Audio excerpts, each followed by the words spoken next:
My name is Zubi Ekuku Wokocha, and it's a pleasure once again. I'm here with these gentlemen. Please put your hands together for them. Let's clap like we are. I know the hall is pretty cold. Yes, humongous ACs. But we're here for the cybersecurity session, and we'll try our best to stay within the time frame. Each speaker will have about 10 minutes to give us one or two things, say a couple of things to us. They have a presentation for us. So let's just sit back, relax, and observe. So I'll start with the able doctor here, Dr. Jimson Olufuye. Please put your hands together for him as he comes. Okay, I'll be speaking on the leverage digital technologies to combat security challenges in Nigeria.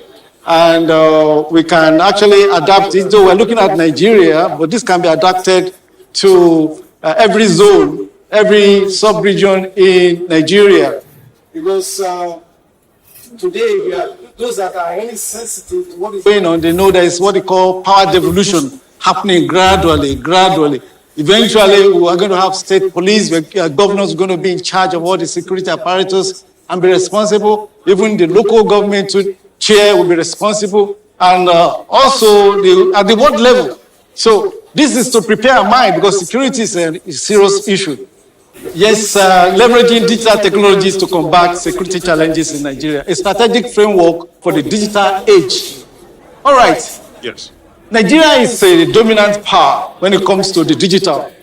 Today, 220 million mobile subscribers, 153 million internet users, Africa's thriving fintech economy and ecosystem. This is quite big. And we have a physical threat with us. Insurgency in the northeast, and banditry even in the northwest, and widespread multi-zone kidnapping, with over $11 billion in global cybercrime losses. And Nigeria's share is relatively about 10% of this. So the core question is not whether technology can solve this issue, this pandemic. It cannot really. It cannot. But it can really help a great deal. Technology can help a great deal. If we have been working in isolation, there's no doubt. We have several databases, a lot of databases out there. Military, they have their database, police, financial regulators, intelligence people, DSS, NIA, they all have their databases. In silo, but they need to come together. It's good they have been built anyway, as it is, but they need to interoperate. They need to be interoperable. Not that we should have a centralized one, it must be federated because of cybersecurity concern. So there are four pillars I'm going to be looking at for our security framework.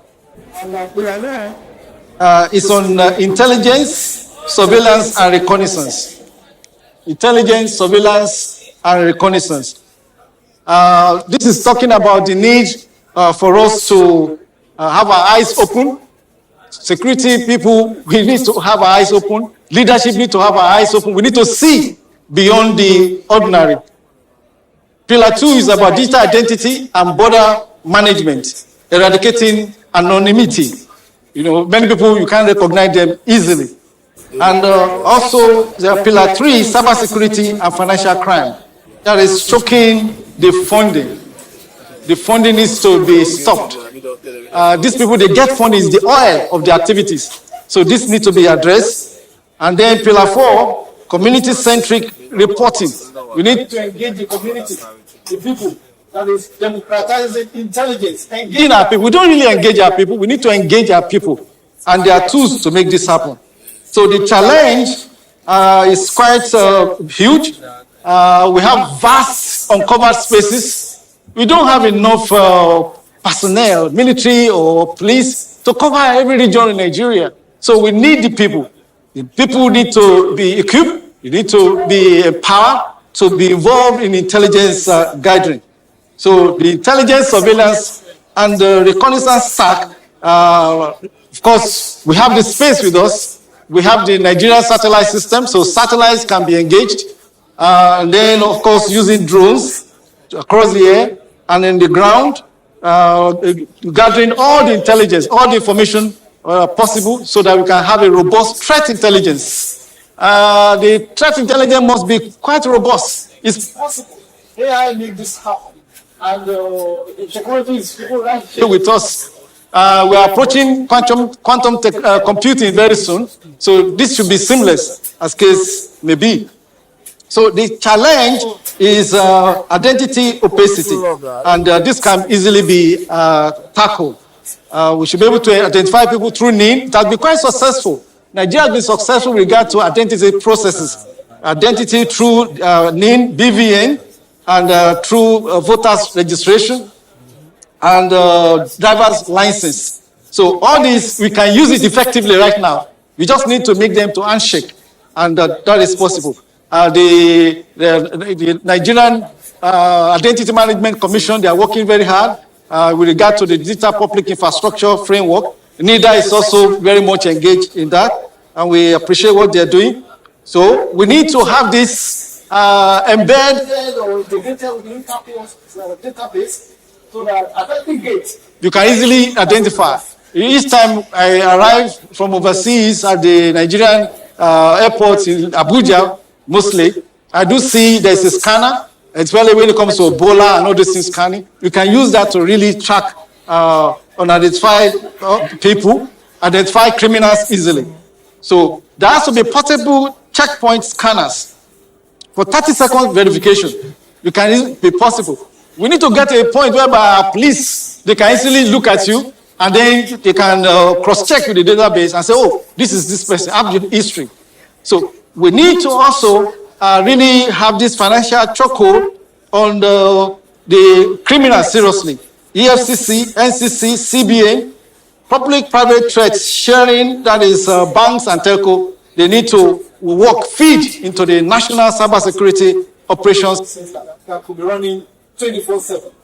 And then the security information and event management system, through behavioral analytics, we can really track all the financial movements. It's possible. It's really possible because as we speak now, Nigeria has the best payment infrastructure in Africa. And thankfully, the central bank is and shaking with other central banks so that we can have an African-wide payment platform. So it's possible to track. And I have information that the NIFU, they are really doing a lot to pushing this forward. So blockchain too is another technology we can use to track financial flow, criminal financial flow through crypto. You can identify, you can flag and freeze ransom transaction wallets. It's possible. The challenge that is silenced witness. Security forces cannot be everywhere. Rural, fair, and urban vulnerability prevent intelligence reporting. And so we need to have a blast radius response to this, wherein encrypted anonymous citizen report via blockchain verified apps, feeding into AI-powered emergency dispatch and GIS triage. And then geo-fenced emergency alert pushes out to local devices, shelter in places. This is doable. And then intelligent dispatch routes the nearest community digital watch or police unit. So the human element we need to tackle. Technology amplifies vigilance, but cannot replace trust. So communities must see that reporting leads to action, not just data collection, in their own interests. And this will be beneficial if we can have a two-way technology interaction based on data. This is a matrix that brings in all the points together. Pillar 1, talking about intelligence, surveillance, and reconnaissance. Pillar 2, identity. Pillar 3, cyber. And Pillar 4, which has to do with the community.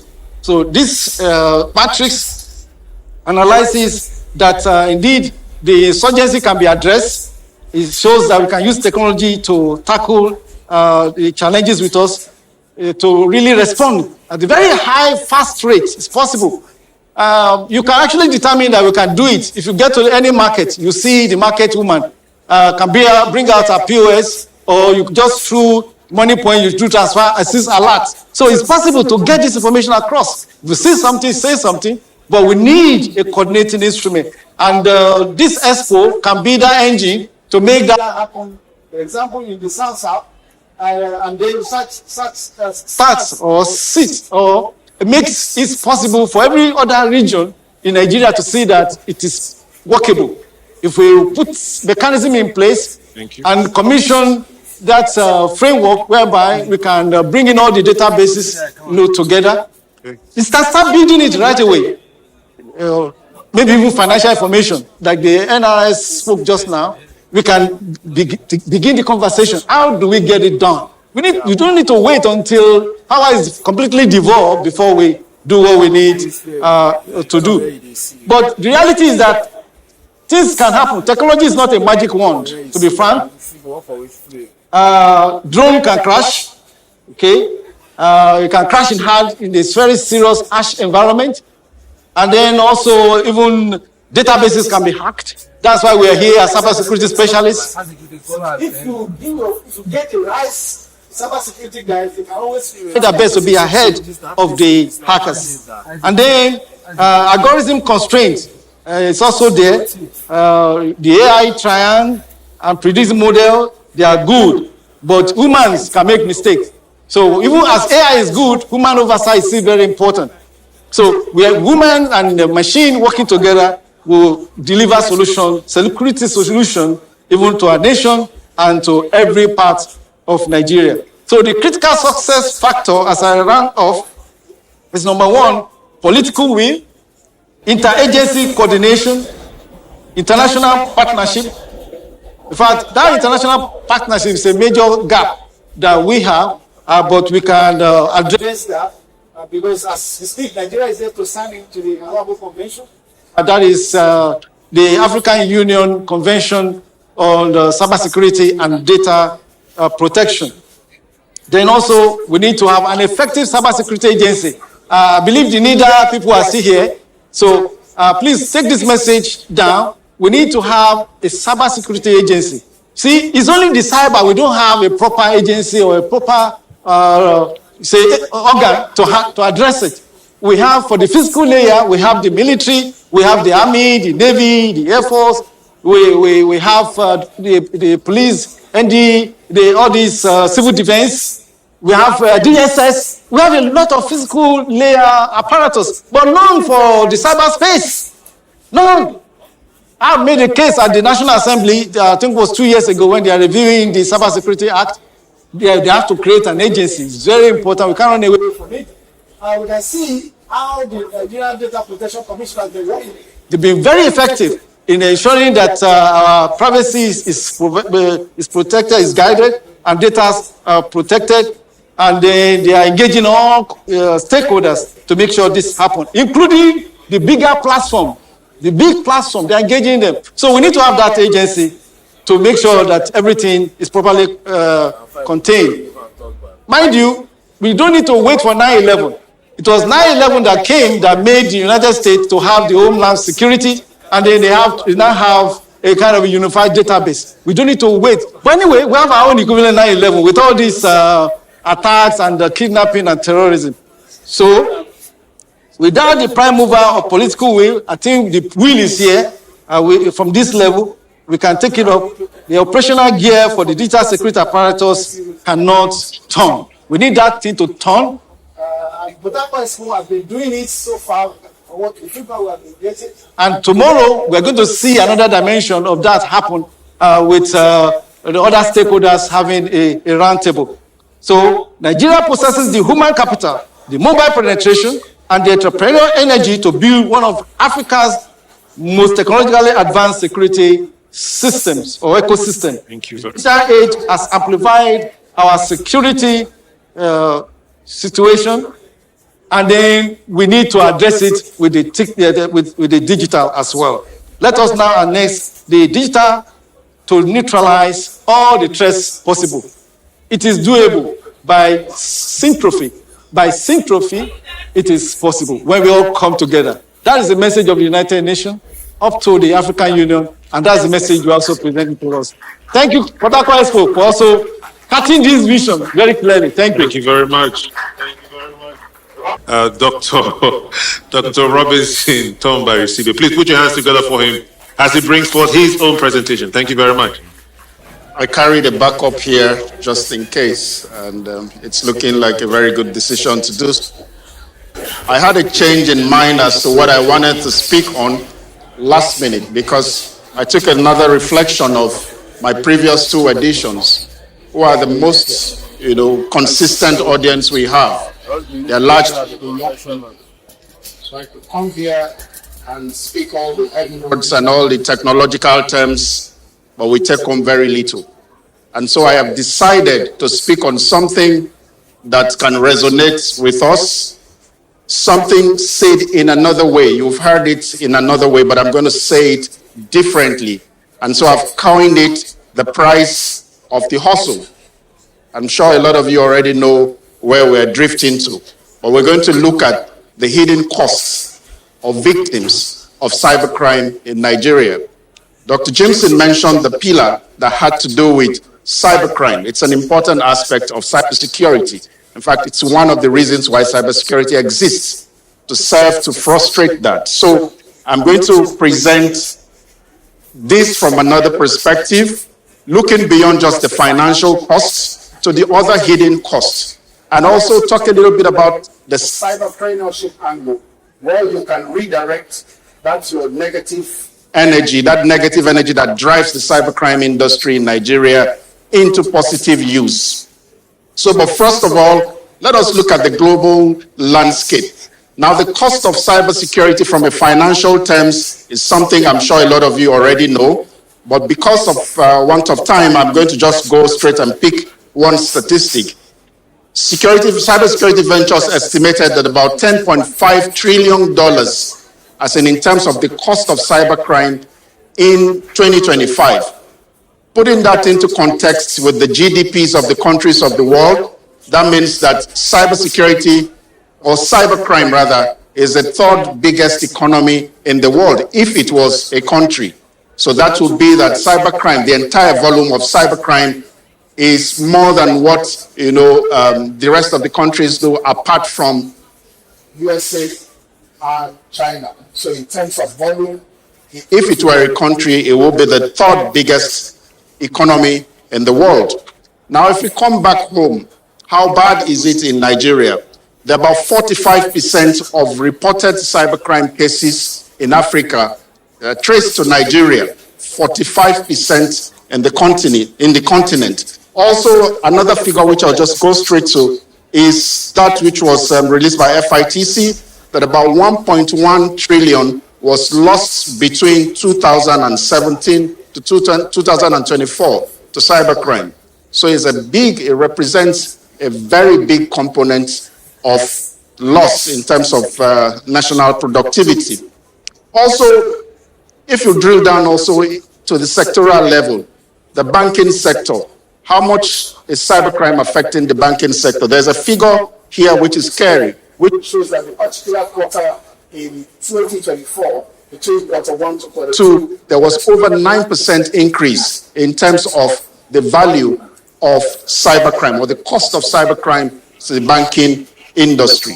So, what is fueling this? There are lots of things fueling this, and I've done several studies in that regard. I've looked at the broader macroeconomic effect, which is largely traced to unemployment, also traced to greed as well, and the cultural angle. But there is there's an institution, an informal institution that has been fueling this a lot more, and that is what you know as the H case, the hustle kingdom. I know our undergraduates here understand what I mean. So, but for the older ones here, what is HK, or what is hustle kingdom? Informal cybercrime academies active across Nigeria. So these are academies where they teach young people how to commit fraud, how to do business email compromise, how to do phishing attacks, how to do social engineering.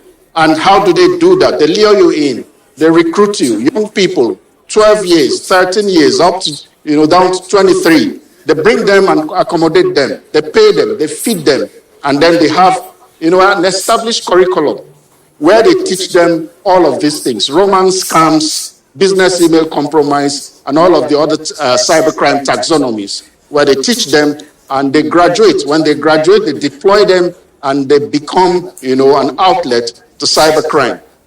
Now, the proceeds of this is also further amplified and glorified. So all you see are people spraying money in clubs, the Dorime culture. But you do not know in between the fraud and the spray what has happened. And the next few slides will talk about the other costs which you don't get to know.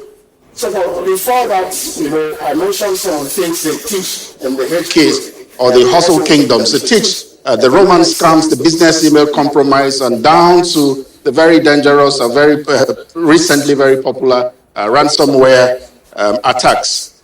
But beyond the money, like I was trying to drive at, beyond the money are other very, very painful costs, which we would look at in this slide. One, psychological trauma. Victims do suffer a lot from that. Reputational ruin. There are people who has their pictures, naked pictures out there, and it ruins reputations. Criminal futures. You see them spray the money, but quite often you don't know when to serve the time. Because of the relatively lenient laws we have, there are lots of young people we have here who are ex-convicts who you're probably not aware because they did plea bargain. But plea bargain does not mean you didn't commit the crime. Plea bargain means that you accepted and in return you were given a lighter sentence. So there are lots of classmates that you have that are cyber criminals by our books. And if you look at the books, you see that when you do apply, say you want to go to the US for visa, and they bounce you or they return your application, most of the time it's traced to things like that. So people do serve times. Some of their mentors like Hush Puppy, they're currently serving time. Invictus Obi, currently serving times.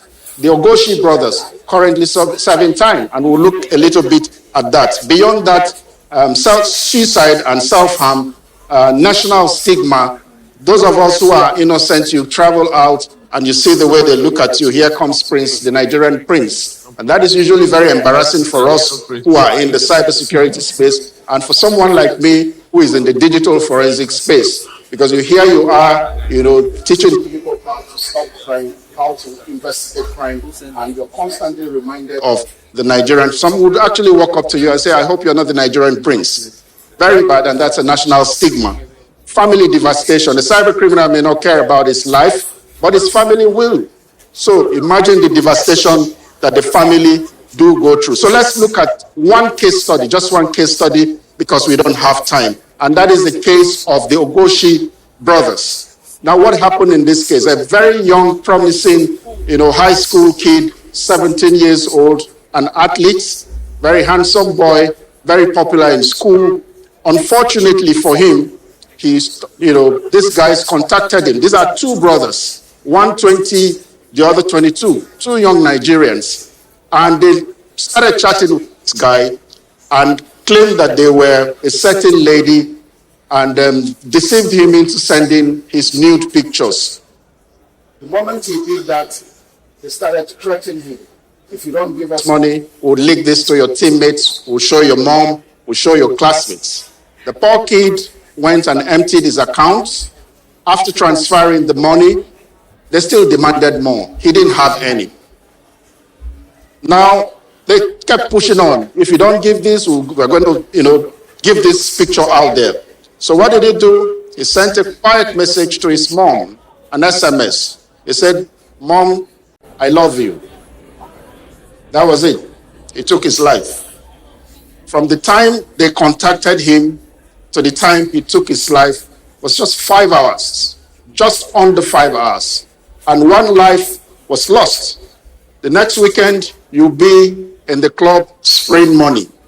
You'll be in the club spraying cash and they're calling you big boy. We're basking in the Dorime culture.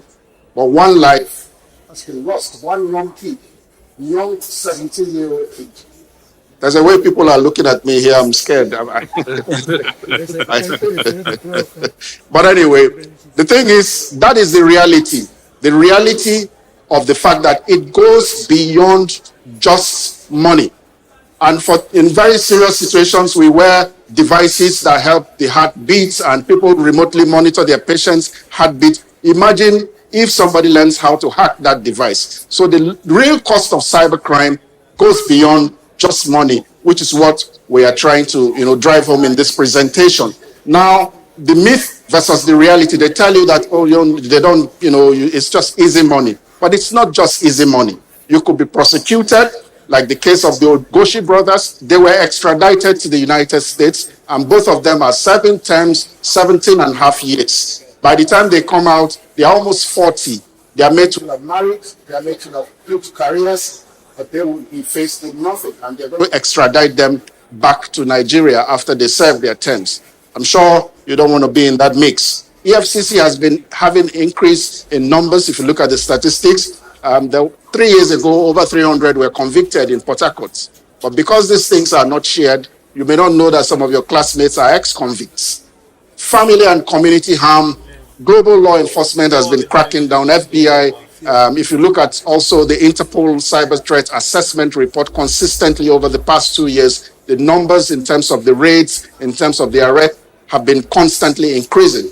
And then you go for life with this criminal tag. Let me tell you, all of the records, all of the yearly reports of the law enforcement agencies are shared with the law enforcement agencies. And Nigeria is also a signatory to several treaties, several conventions. It's something that makes it facilitating information in the also national consensus. Now, what can you possibly do? You may have gotten yourself into that mix, probably because you were not given proper orientation. So I'm not here to place any condemnation. I'm here to give you an alternative path, an alternative way that you can, convert that your skill set. Now, there are about 4.8 million on-field cybersecurity roles as we speak globally. 4.8 vacancies for cybersecurity positions. In the US, there are over 1 million cybersecurity positions. So why do you box yourself using that skill set in a criminal enterprise when you could possibly fill in these gaps? So think about that. Also think about, some of the other statistics, such as if you look at the annual salary of cybersecurity entry level in Nigeria, they're some of the highest. Also, if you look at in terms of the year-on-year growth in terms of cyber skills jobs available, about 19%, if the ISC2 statistics, about 19% year-on-year growth. So what we're trying to do now, so we don't just theorize and say these things without offering any solution. So we came up with what we call the Cyber Skills Bridge. Cyber Skills Bridge is a program that was designed to help cyber starters. So a lot of you who want to study cybersecurity don't have the means. It's an expensive discipline to get into.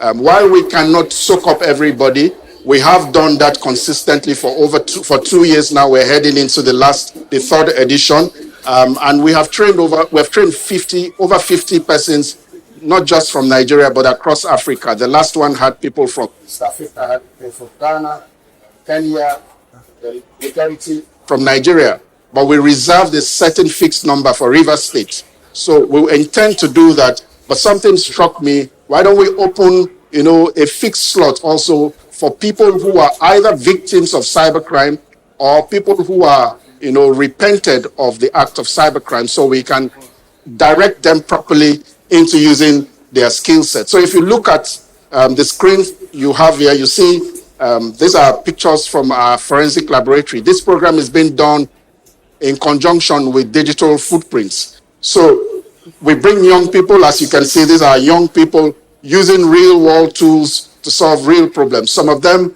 had been poached by even financial institutions. That's to tell you how much vibrant the skills, the market, the cybersecurity market is. So what can you do? Just keep lookout when the applications will come out and apply. So in terms of us young people, refuse all the entreaties, all the sweet things they tell you about HKs. Never share intimate image, no matter the sweet talking you get or no matter the incentives. And your tech curiosity is a very good thing. Let's use it properly. Beyond that, as parents and educators, talk to your kids about sextortion, monitor their online activity, and report unexplained wealth and from the government angle, implement forensic and cyber readiness program, and then invest in legitimate youth employment, and also strengthen, from an international point of view, strengthen the various handshakes. Now, I would end on this note. He introduced me as a local boy here, and I am a local champion. I was raised and brought up here. Now, I want to say this. Most of the time we look at these things as still. We'll just say this, but is it really rosy out there? It's not rosy, but the opportunities are there. I'll walk you through some of the things we have done just in the last 12 months. Over the last 12 months, I've done trainings involving people from over 20 countries across Africa and across the Latin America region, no, the Caribbean region, actually. Real national champions in terms of digital forensics, in terms of cybersecurity. I was in Seychelles last year where I trained people drawn from all of the cybercrime Commonwealth countries in Africa, and they were given training. So you can be here, running things here, not being under the pressure of JAPA, and you're able to achieve your dreams. There are lots of remote work out there.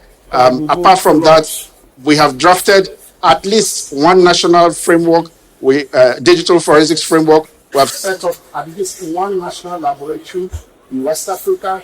We've done quite a lot, which I'm saying this to encourage you, to let you know that even right here from Port Harcourt, you can do a lot of these things. Cybersecurity, and which is one of the things we are going to discuss tomorrow, is one of those things that can fast track even the achievement of the Millennium Development Goals and the SDGs as well. So I thank you. Thank you very much. A round of applause for Dr. Robinson Sibe. Thank you very much.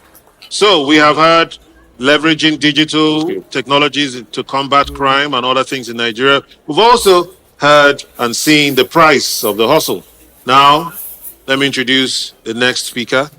He's going to be talking about developing talent for a secure digital future. Put your hands together for Sir Onwon Lewis, please. Put your hands together for him.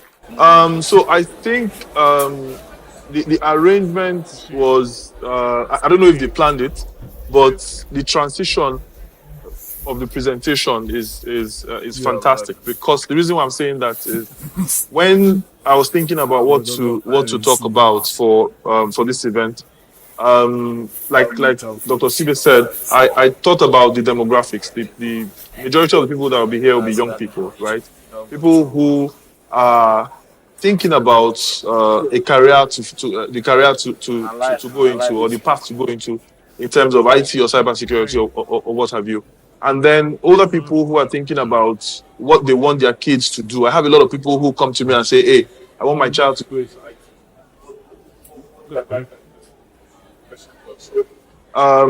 I didn't want to come and bore you guys with a lot of cybersecurity numbers and information. I wanted to talk about it from the people side, right? From jobs that are available, from what we can do as people, and how we can get into cybersecurity if you choose to get into cybersecurity. So the title of my presentation is Developing Talent for a Secure Digital Future. So because of the theme for this session, which is cyber threat and digital resilience, I just have 2 slides talking about cyber threat and digital resilience. So like Dr. Sibe has said, cyber threat is growing rapidly, right? As organizations continue to transform digitally, the threats that we are exposed to grow exponentially. Right? What we see is that in the past, about 13, 15 years ago, what we used to worry about was, somebody will send you an email to say, I have money that I inherited, I cannot claim the money, I need you to help me claim the money. And then, if you're tempted, you respond to the person and you guys go back and forth, and then they get your information or they get you to send money, and you keep sending. But now the kind of challenges that we face and the kind of threats that we face are more sophisticated than that, right? So you have BC, you have phishing, you have ransomware attacks, and the list continues to go with that. For resilience, so the thing about resilience is that resilience basically is the ability to anticipate, withstand, respond to, and recover from cyber incidents. Are there any Arsenal fans here? Are there any Arsenal fans here?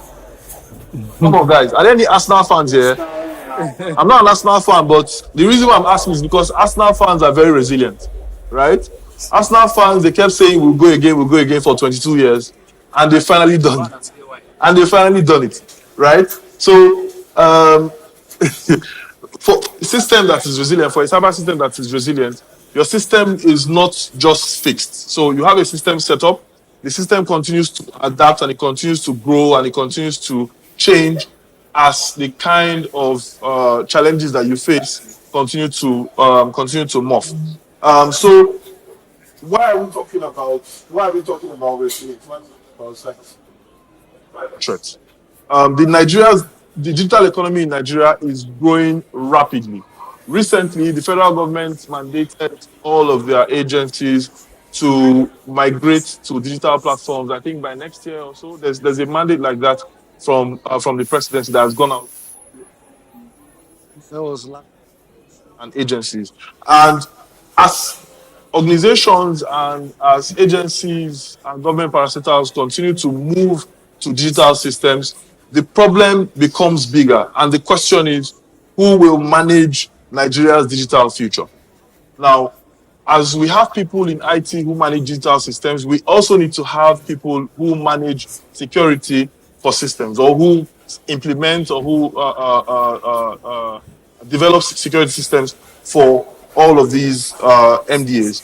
And the three major challenges that we face in Nigeria are: one, shortage of skilled cybersecurity professionals; two, limited practical training opportunities; and three, brain drain as a result of migration. Right? So a lot of people are leaving because, for various reasons. People are leaving, especially people in technology, in healthcare, and a couple of other fields.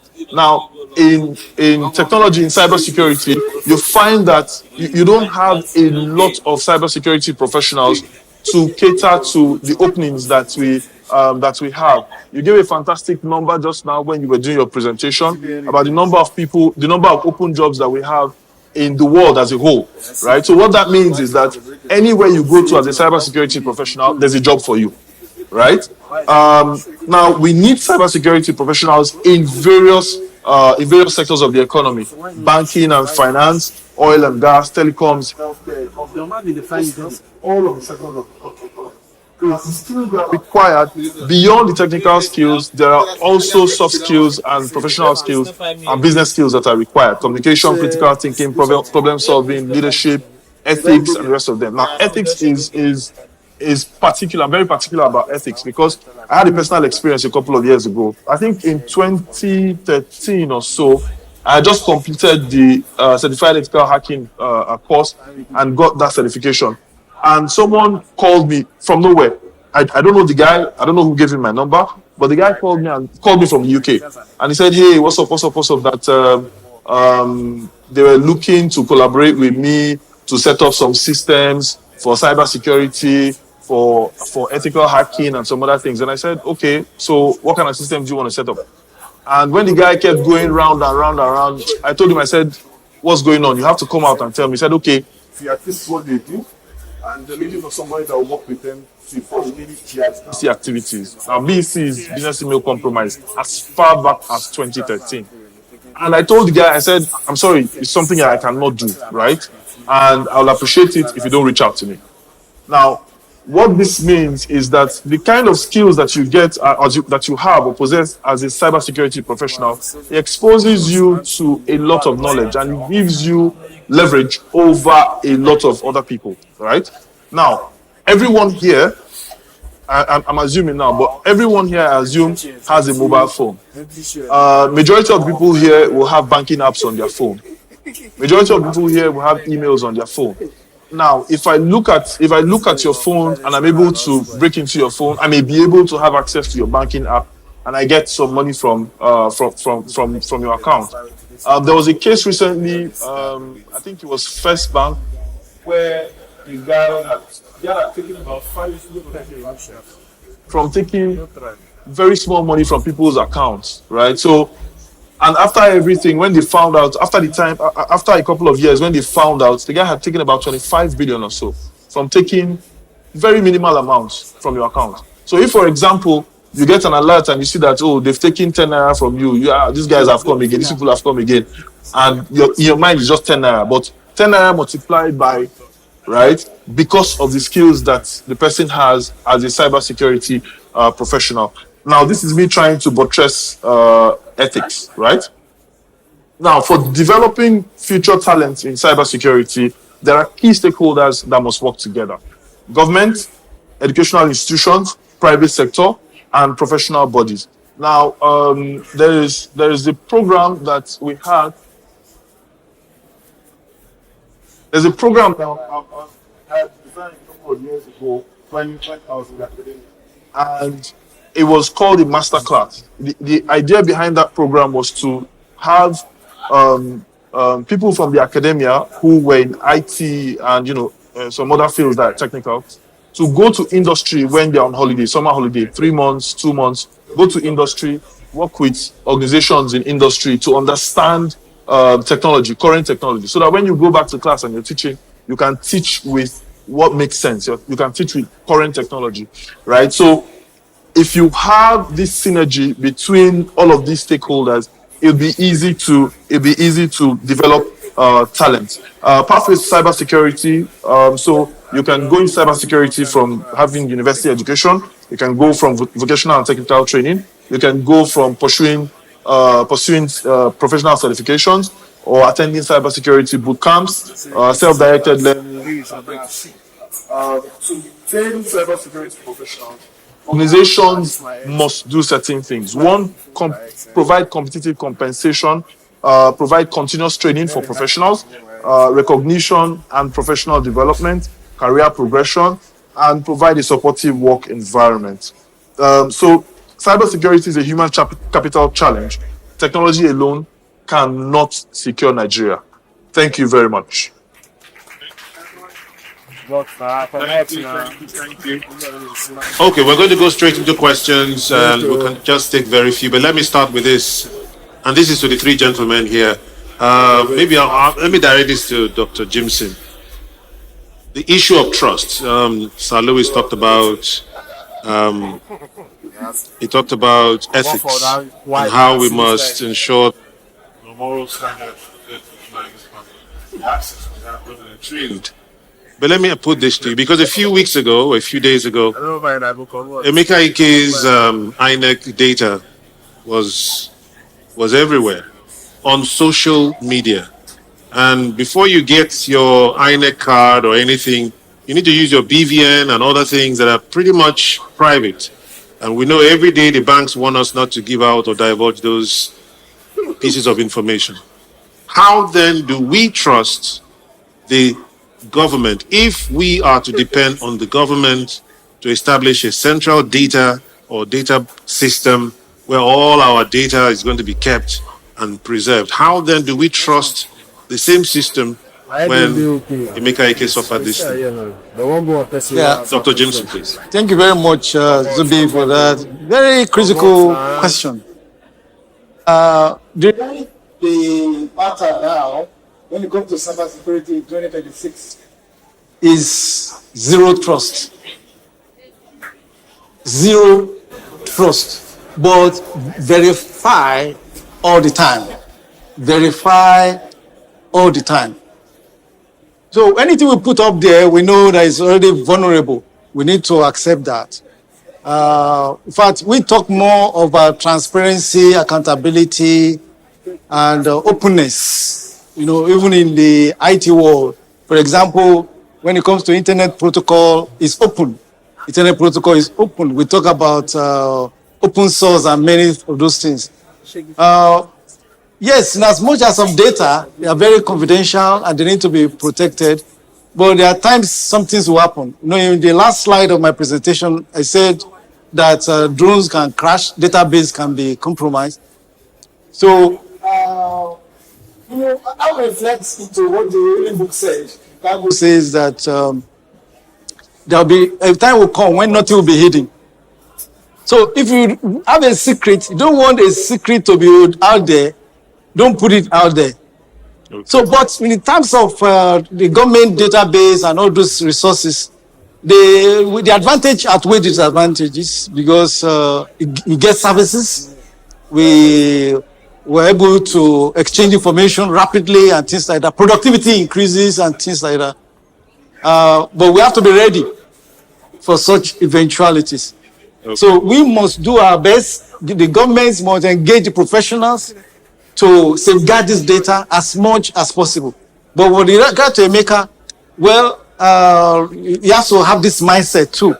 Like my own data will be up there, really. So make sure you have nothing you are really.